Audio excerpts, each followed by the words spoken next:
Let's look ahead, shall we, to the international break. Obviously, Ruesha's with us because she's not got a six-pack and her Achilles. Because she's trying to lose all that weight and now yeah, she's getting injured. look at him sat here now, drinking water. Oh. England will be playing Germany in the game, and then it's South Africa, the game after that. I want to talk about the upfront situation now.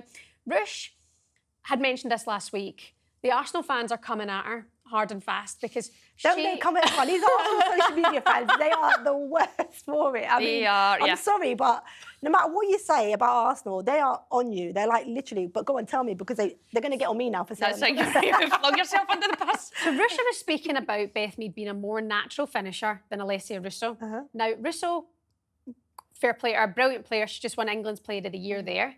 6 goals she got last season. She's kind of off it at the minute. Now, no discredit to how hard that woman works. But what's your opinion on Russell at the minute? I feel like there's more to it. I think she's a fantastic player. I think in and out of possession, I think she's really key. I don't know if she's lacking confidence. I don't know. Sometimes when I look at her, I think she's a little bit small for her build. In terms of, we talk about diet, you know, we're talking about body fat and wanting to be a body type. I actually think she looks too small. Really? Yeah, in my opinion, I think she looks too small for what her attributes are and what she needs to perform. And then it's that inconsistency of run of games and getting those connections in the final third. You know, for strikers, they like to know what they're playing with. And I feel there's always changes without kind of... I think it's hard for strikers. They want to get on a run of games, don't they, to score goals. And then when your manager changes you for tactical reasons, you kind of feel like, I'm just getting on a run, I've got a goal. But something's lacking there. I don't know if it's something away from football. It's really difficult to talk about somebody because I rate her really highly. I think her work rate, I think, you know, what she brings is tremendous. But she's definitely not on it at the minute. And I can't put a finger on why. Do you think Aggie Beaver Jones will maybe get a run out in this campaign, perhaps over Russo? Or again, is it one of those things to... Because for England, Russo she's such a big player and she does find the back of the net for England, doesn't she? You're right with Arsenal. It's been different. She's been moved around a fair bit. She's been on the bench in some games. And then obviously the manager's stepped away from his job. So obviously there is stuff going on there at club level that maybe actually the run out at international level will be good for her. And I think she knows where she stands at international. I think she kind of, especially with Rach Daly hanging her international boots up, I think she kind of made that role her own and there wasn't really anybody that is kind of challenging her alongside that. So you feel confident in that environment. I think you could see a difference in confidence when she goes with England to when she's at Arsenal. When you play for, I mean, I went there myself, you've got huge pressure. She's come with, you know, whether people talk about her salary, whether the price tag they wanted to get her for before she come on a free, there was everything that went with that. And there's pressure to go to Arsenal perform, and not just her, but the whole squad are underperforming. Fingers always seem to be getting point in different directions, and no ownership is ever taken at that club, I feel. And yeah, they're definitely a club that should be doing far better than what they are. As I said, the owners had to step away, and I think players, in my opinion, should have took a little bit more responsibility, and I think fans need to accept that. You know, you've got a whole squad of internationals. It can't just be your manager that puts a team out there that creates 20+ opportunities every game. The highest creators in the WSL last season and coming into this season. But you don't score and win games. You know, at some point, players have to take a look, right? I think we're going to get you security when you next go back to... That's what I'm thinking, so... That's what happens when you have your wine. I know, I've only had a sip as well. More. I'll have some more, yeah. This for the Arsenal fans. Let's stick with the England squad just now, shall we? Because Fran Kirby, looking good at the minute. Fair play to Brighton securing a player like Fran Kirby. Do you see her getting many minutes for this break? I like Fran, I really do. I feel like she's building back to the kind of player that we know. Is Serena going to pick her based off the 4 WSL games? Is she going to start ahead of the likes of Stanway and Ella Toone, or even Grace Clinton, who again has gone back to United and is on fire? So I think that area is quite difficult. I think she would favour Stanway and Clinton at the minute, with obviously Kira just behind. So I think it's a difficult one. She's now coming up against competition.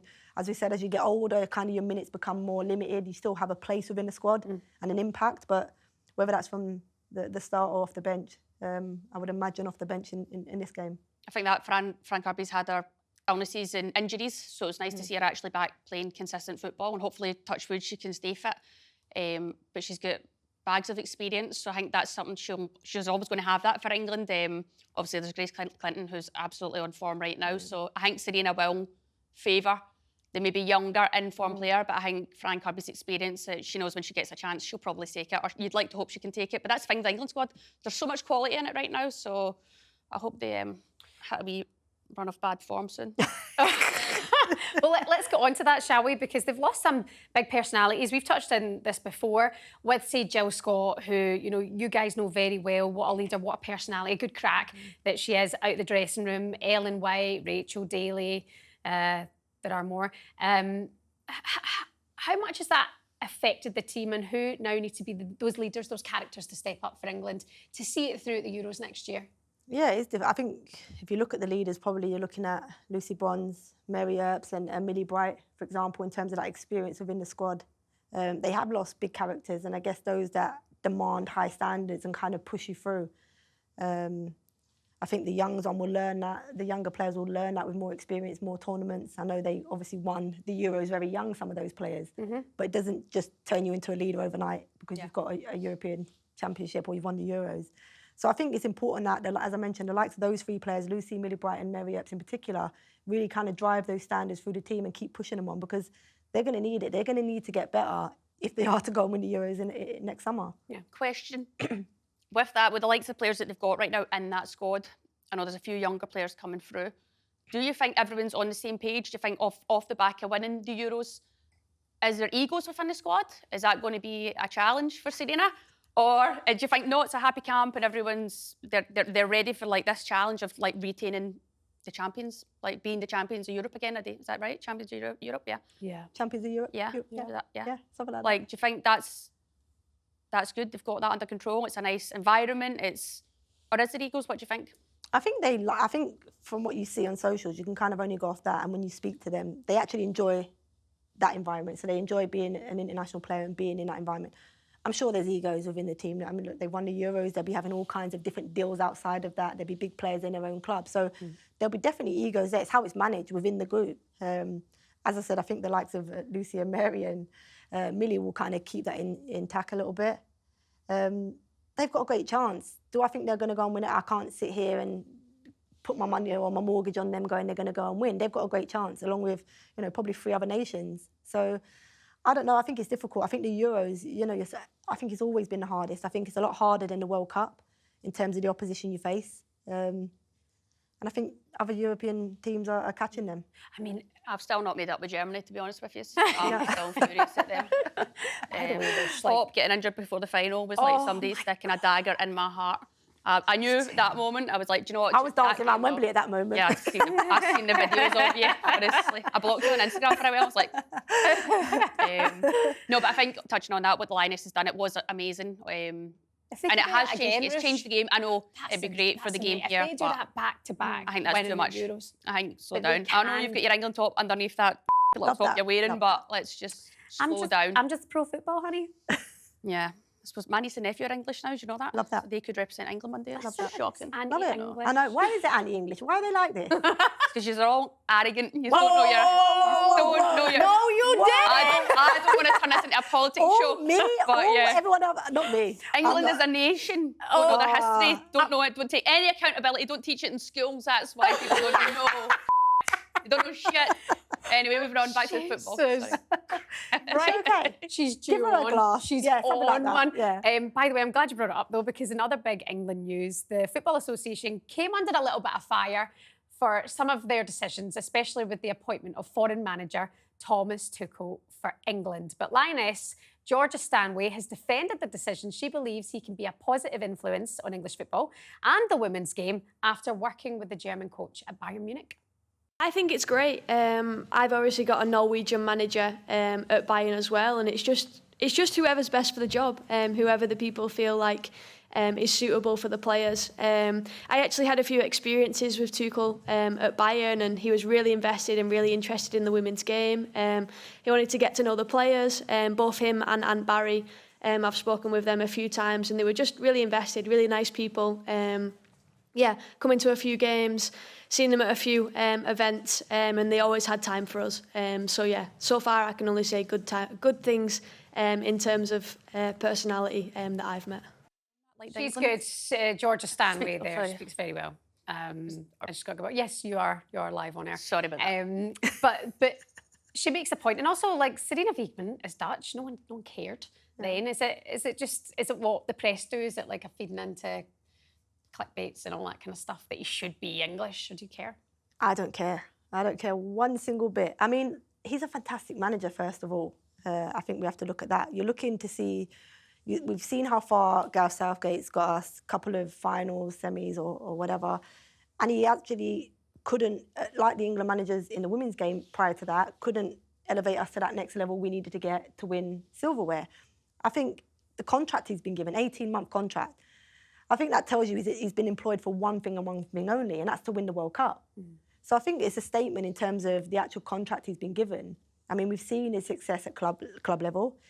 Now the question is, can he transfer it to international? There are two different ways of managing. But we've also seen, as you mentioned, Serena Wiegman taking the Lionesses, only being in the job 6 months and winning the Euros with them. So he's got the pick of the bunch in terms of the best English players now to pick. And I think he's a fantastic coach. I think he's got personality, which I like. I think he's got that little bit of fear factor about him. I love him. I'm a Chelsea fan and I absolutely adored him when he was there. And I thought he was a great coach.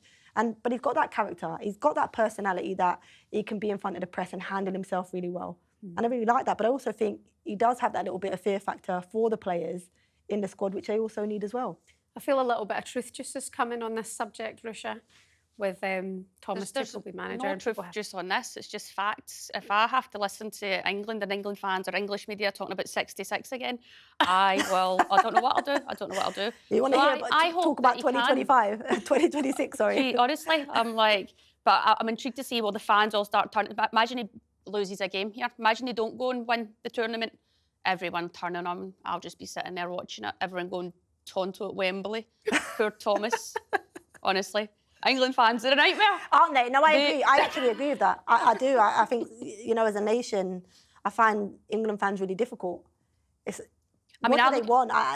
Sometimes it's like, I look at the team and the team... It's frustrating. What a team. England could have 3 starting 11s. They've got so many quality players. It's packed. It's absolutely rammers, that squad.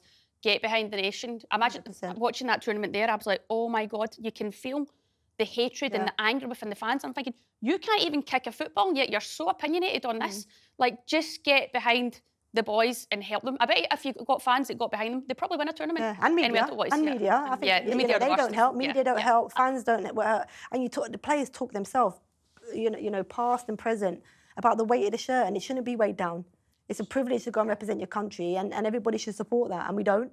And that's what frustrates me about England. I think no matter who got the job, there would have been problems with it. He ain't good enough. He is. I mean, when we're looking at they talk about the FA in terms of their coach system and not bringing England managers through.